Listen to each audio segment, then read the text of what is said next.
ছবি ভাসে। আঁচল দিয়ে চোখ মুছে মা প্রভুকে যে বলে,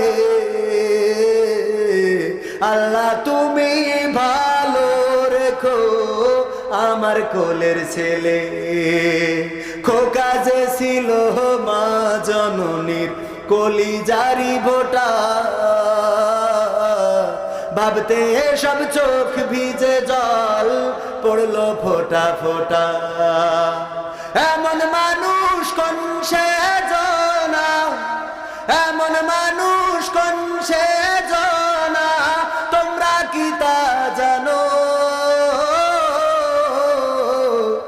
আমার গোবিন্দ কাঠির প্রবাসীদের গল্প বলি শোনো, আমার বেনাপোলের প্রবাসীদের গল্প বলি শোনো।